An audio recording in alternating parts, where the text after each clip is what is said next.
Relax, thank you. That was aggressive. I was already terrified before I came out. I'm doing stand-up comedy in 2022. Anything could happen tonight. I could be arrested, assaulted, stabbed, slapped, even worse, discussed on Reddit.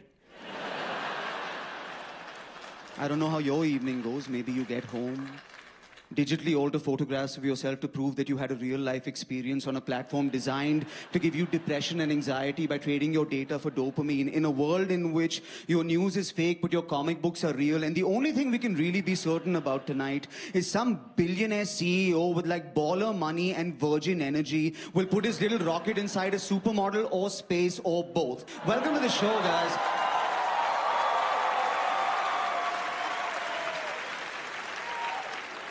Tonight, New York City, I'd love to take you home. Do you want to go home with me, yeah? Lovely.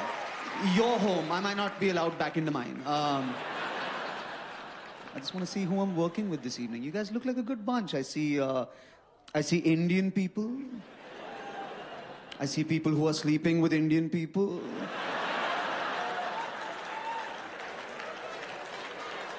I see random white people who thought Veer Das was German. I see you guys as well. Didn't look at the poster. Home is wherever feels safe because we live in an unsafe world. Can we agree on that? I just got back from London, England. Unsafe. Central London, in my hotel, a block away, the middle of the afternoon, 82-year-old couple out for an afternoon walk, murder in broad daylight. Yeah. The guy they killed was so young, right? The old guy stabbed him while the old lady tried to rob him because old British ladies don't normally like kill people. They let other people do it and give them knighthoods.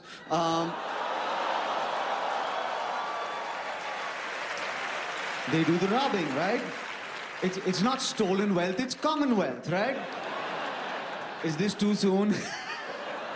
I'm sorry, I don't care. The only queen I like has Yas before her title. I like Yas queens. You think anyone said that? They're all gathered around. She's like, William, you must unite the family.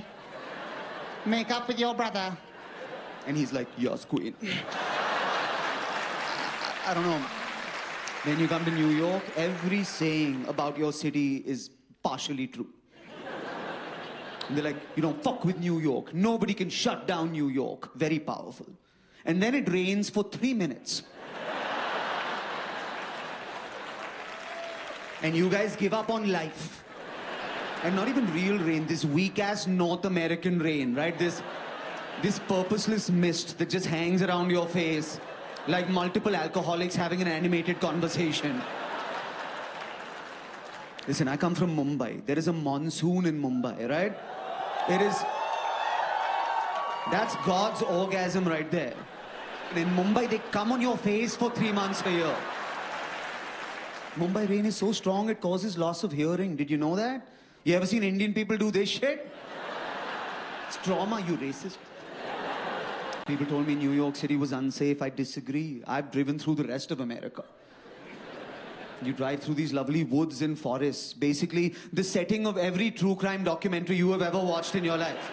America is just miles and miles where you can bury bodies, interrupted by cities that supply them. Mumbai, one of the safest cities in the world. Do you know why? No place to bury a body in Mumbai, that's why. You can bury a body 10 feet underground in Mumbai.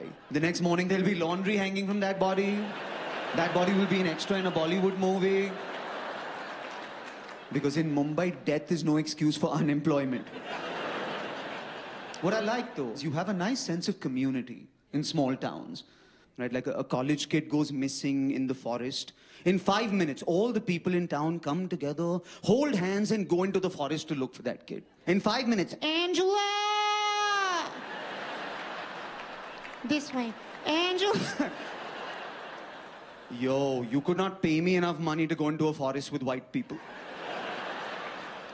That's how cults get started. 10 white people and a vulnerable brown man in wildlife, I will be declared your leader. I promise you. Like if you came to me and you're like, Veer, there's a college kid missing in the forest. Do you know what I would do immediately? I would call my cousins back home in India. Because now there is a vacancy in that college. Guys, one man's death is another man's degree. This is all I'm saying. It says something about your society, though, that an act of violence is an anomaly worth documenting instead of the norm. You know, white people are in danger, people get proactive. They send cameras into a forest. Black people and brown people are in danger, we just hold up our cell phones and film that shit. All black and brown true crime documentaries are shaky handheld footage at best. Because there's no sense of mystery, right? In white true crime, the killer is never found. In black or brown true crime, the killer is on camera, in uniform. Guys.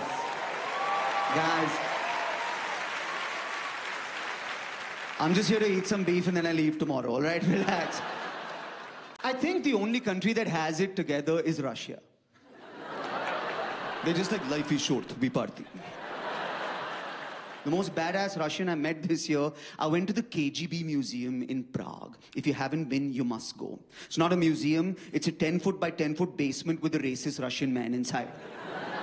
Opening of the door, very powerful. He comes out from behind the curtain, he's like, hello. Welcome to Museum of KGB. Like the name was a secret. I was in immediately. I was like, you had me at K.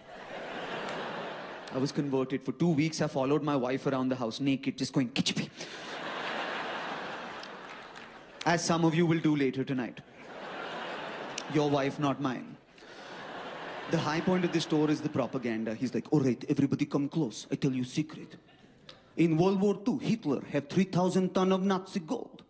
At the end of the war, they only find 150 tons of Nazi gold. Nobody know where rest of gold go. But many years later, America is most powerful country in the world.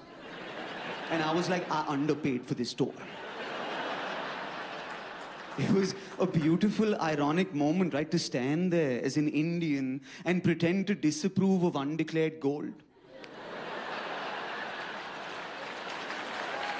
Oh. You think Nazi gold is a conspiracy? You haven't heard of Auntie Gold, have you?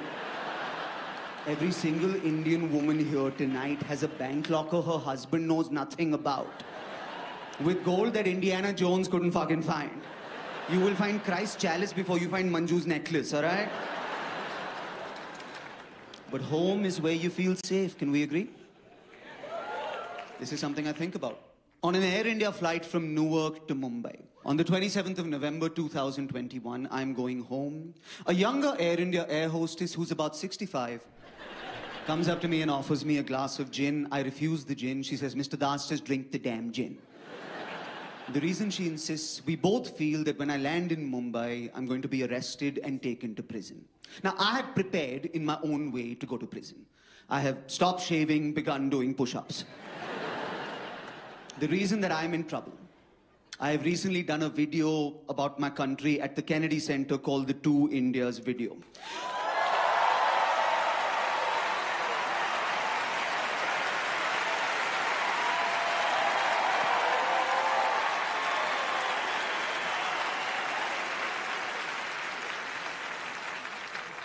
You say that now.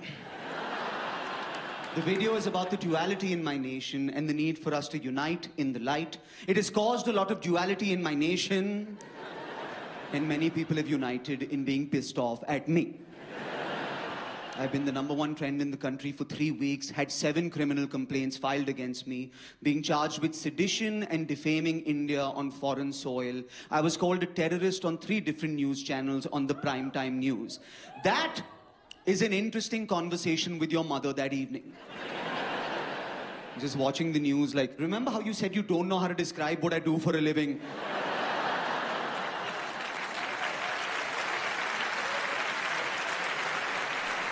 The headline said, Veer Das is a terrorist. And I just remember thinking, this is so insulting to actual terrorists.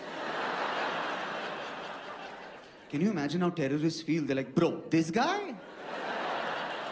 We choreograph acts of violence 10 years in advance.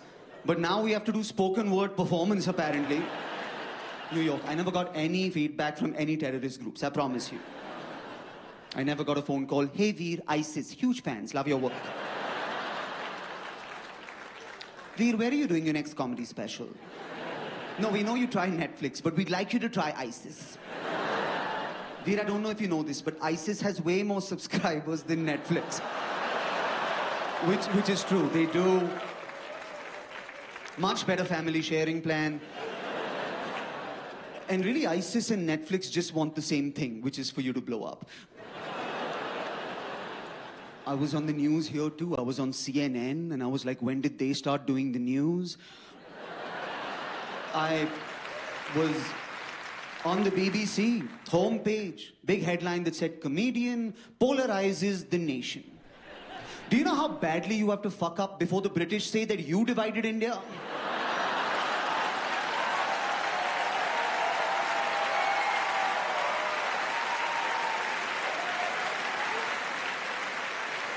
Certain parties back home begin lobbying for my citizenship to be revoked on the grounds that I am not a pure Indian. I have been polluted by Western thought. Be very careful of people who celebrate purity. And that's not even history, that's just basic Harry Potter. They start a hashtag, they're like, Veer Das is a slave, Western slave, which would be offensive to me, except my last name is Das. I'll translate, don't worry, non-Indians, don't worry, I got you. Like, so Das literally means slave. But my first name is Veer, so apparently I'm a brave slave. Which, isn't that all slaves really? You ever met a nonchalant slave? Yeah, I'm a slave, it's pretty chilled out, yeah, it's, you know, mostly work from home, their home, hashtag blessed. While it offends me, they're not wrong. I was raised abroad. Partially. So I've always felt kind of stuck, right? I'm too Indian for the West, but too Western for India. Does that make sense to anybody? That's easy applause. I'll break it down, all right? Like, okay, check it out. I'm not so Indian that I would study to be a doctor. No. But like, I'm Indian enough where I would never use a white doctor. Sorry. Is this... I would let an Indian engineer treat me before a white doctor. I don't need curative medicine. I need cheap, efficient solutions now. I don't need probiotics for gut health. I need a belt that burps me every 5 minutes. Bencho, let's go. Or like, okay, I have my eye on Western policy, so I believe that the abortion ruling in America is a travesty. Anything under 29... Anything under 29 weeks, I believe, is a woman's body and her choice alone. I believe that, all right? But I'm also Indian. So I believe that anything over 7 years, a parent should be able to take a slipper and murder their child. I believe in long game abortion. And I look forward to your vote. And long game discipline. When I was 17, my best friend and I crashed his father's car. His father kicked his own son in the balls. He disciplined 2 generations that evening, guys. My best friend is a son now. His son's first words were, "I'm sorry, Papa."